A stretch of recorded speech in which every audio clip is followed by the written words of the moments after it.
कड़ाके की ठंडी में सरिता फटी साड़ी में ठंडी में बर्तन मांज रही थी। ओहो, इतना ठंडा बर्फ जैसे पानी, मैं कैसे बर्तन मांजूं। आज तो लग रहा है कि हाथ ही बर्फ हो जाएंगे। ओहो, ओ भगवान, इतना ठंडा क्यों है। परिवार में सरिता के पति जो अपाहिज थे, 2 बच्चे, सास ससुर और दादी सास, यही कुछ लोग थे। सुनो जी, घर में जरा भी राशन नहीं है, बहू खाना कैसे बनाएगी। जो पैसे थे भाग्यवान, वो तो मैंने तुमको दे ही दिए हैं, उसी में काम चलाओ। आज रात को देखता हूँ, अगर पैसे मिलेंगे तो दाल चावल और कुछ सब्जियां भी लेकर आऊँगा और अम्मा की दवाई भी लेकर आऊँगा। तब तक भूधन की माँ बीमार हीरामणि कहती है, भूधन बेटा, तू मेरे इलाज में पैसे मत खर्च। 6 महीने से घर का किराया नहीं भरा, तू घर का किराया देने की देख, नहीं तो कहीं ऐसा ना हो हम गरीबों के सिर से यह छत भी छिन जाए। इस सच को स्वीकारना भूधन के परिवार के लिए बड़ा ही मुश्किल था। जहां अमीरों के लिए सर्दियों का मौसम सुहावना होता था, मगर यही गरीबों के घर पे लगता है यह ठंड कहर बरसाती है। ऐसे ही समय बीतता गया और एक दिन लालचंद घर पर आ पहुंचा और लालचंद कहता है, अरे ओ बुद्धन, बाहर निकल। लालचंद जी, आप यहाँ?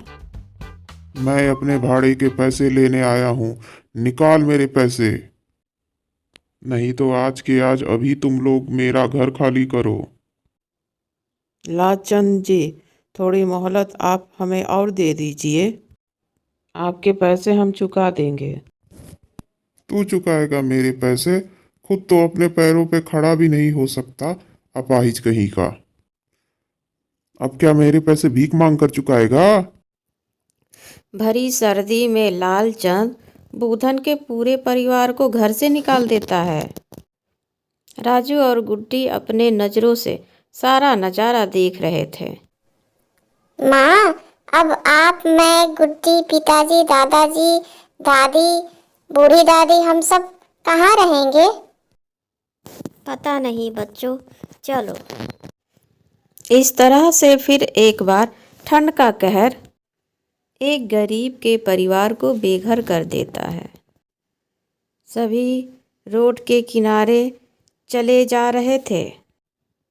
कोहरे की ठंडी हवाएं सीधे हड्डियों में जाके चुभ रही थी। उन सभी के आंखों में लाचारी के आंसू थे। माँ, बहुत जोर की ठंड लग रही है, घर कब आएगा माँ? बस थोड़ी देर और चल लो बेटा, घर बस आ ही गया। देखते देखते दिन बीत जाता है, लेकिन उस गरीब परिवार को रहने का कहीं ठिकाना नहीं मिलता। रात होते ही तेज बर्फबारी भी शुरू हो गई। हीरामणि की हालत बिगड़ती गई। वह सब लोग रास्ते में एक जगह खड़े हो गए। रात बहुत हो गई थी, उनको कहीं भी ठिकाना नहीं मिला। इस ठंड में हीरामणि को बहुत ठंड लग रही थी। वह बोली, भूधन, अब मैं नहीं बचूंगी बेटा। ऐसा मत कहो अम्मा, तुम हमारे परिवार की नींव हो अम्मा। मैं कहीं से कोई इंतजाम करता हूँ माँ, मैं कुछ ओढ़ने के लिए लाता हूँ। उस गरीब के आंखों से झरझर आंसू गिरे जा रहे थे। वह खुद ठिठुरता हुआ इधर उधर रात भर भटका, मगर हीरामणि जिंदगी की जंग इस ठंड में हार जाती है। सुबह तक हीरामणि की लाश फुटपाथ पर पड़ी रहती है। बूधन और उसका पूरा परिवार फूट फूट कर रोता है। क्यों ऊपर वाले, ये तेरी विधि का कैसा लिखा विधान है? सारा दुख दर्द हम गरीबों की झोली में ही क्यों डालता है?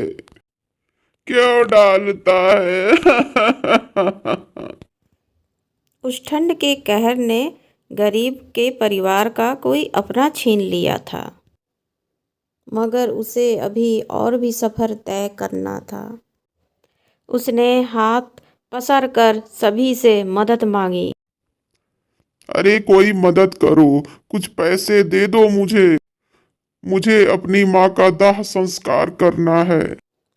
इतने में पुलिस आ जाती है और कहती है, अरे आए फोकट राम, ये फुटपाथ क्या तुम्हारे बाप का घर है जो सारे यहाँ पर आकर जम गए हो?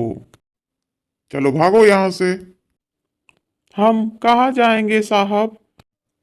हमारे पास कोई ठिकाना नहीं, हमें यहाँ रहने दीजिए।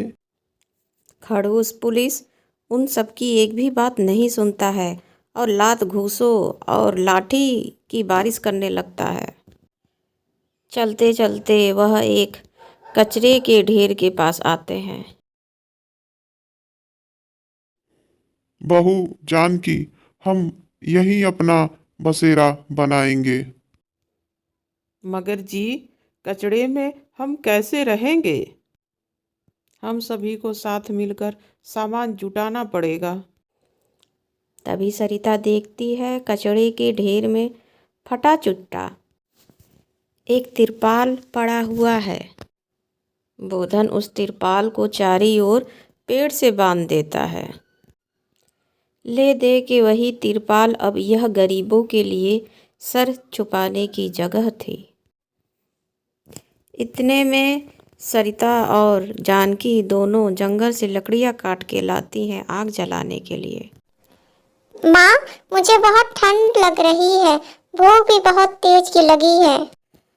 बच्चों को भूख से बिलखता देखकर बूधन और मोहन का मन कचौट उठता है और बूधन के आंखों से टप टप आंसू गिरते हैं और बोलता है, मेरे बच्चों, अपने गरीब दादा को बस एक दिन और दे दो। कल मैं दाना पानी कहीं से भी लेकर आऊंगा। भूख रोटी की कीमत गरीब से अच्छा कौन जान सकता है। सभी रात में ठंड से कांपते हुए उस तिरपाल में काटते हैं, मगर आधी रात बहुत तेज बर्फबारी होती है। ओह, ये ठंड तो खून जमा देने वाली है। हाँ दादी, आप सही कह रही हैं। माँ, बहुत ठंड लग रही है। इस ठंड में हम लोग कैसे रात गुजारेंगे? और भूख भी बहुत तेज लगी है दादाजी। माँ जी और बेटा, तुम बस आज की रात कैसी भी गुजार लो, कल कुछ ना कुछ इंतजाम ज़रूर करेंगे। सबसे पहले हमको अपनी झोपड़ी तैयार करनी पड़ेगी, उसके बाद खाने का व्यवस्था करना पड़ेगा, नहीं तो इस ठंड में हम जी नहीं पाएंगे। हे भगवान, बस आप ही कोई रास्ता निकाल सकते हैं हम गरीबों के लिए। माँ, इस ठंड में कुछ ओढ़ने के लिए दो ना, नहीं तो हम भी इस ठंड में बूढ़ी दादी के जैसे मर जाएंगे ना। फिर आप सभी मेरे और गुड्डी के लिए भी रोओगे। ऐसे तो घर के बिना आप और बाबूजी भी मर जाओगे और फिर दादा दादी भी मर जाएंगे। हम बेघर क्यों हुए माँ? हम सब मर जाएंगे माँ। आंसू पोंछ लो मेरे बच्चों, हम नहीं मरेंगे। हम सब भी अपनी झोपड़ी बनाएंगे जिसे हमसे कोई भी ना छीनेगा और ना कोई हमें भगाएगा। सुबह होते ही बूधन पहले लकड़ी काटने जंगल में गया। लकड़ी काट के लाया और बहू और सास दोनों मिलकर घास फूस लेकर आई। वह सब ठंडी की मार सहते हुए 2 दिन कड़ाकी की मेहनत करते हैं और अपनी झोपड़ी तैयार करते हैं। आखिरकार झोपड़ी खड़ी कर लेते हैं। जिसे देख के सबके आंखों में आंसू हैं, फिर भी बूधन, उसकी माँ की लाश बूधन की आंखों पे नाचती रहती है। आखिरकार उन गरीबों ने अपनी झोपड़ी तैयार कर ही लेती है इस कड़ाके की ठंड में, और अपनी झोपड़ी में वह गरीब चैन की नींद सोते हैं। तो दोस्तों, आपको आज की कहानी कैसी लगी, इस कड़ाकी ठंड में गरीब की झोपड़ी? तो दोस्तों, आपको आज की कहानी कैसी लगी ज़रूर बताइएगा कमेंट में। फिर मिलते हैं नेक्स्ट वीडियो में, तब तक के लिए bye. Thank you so much मेरी पूरी वीडियो देखने के लिए।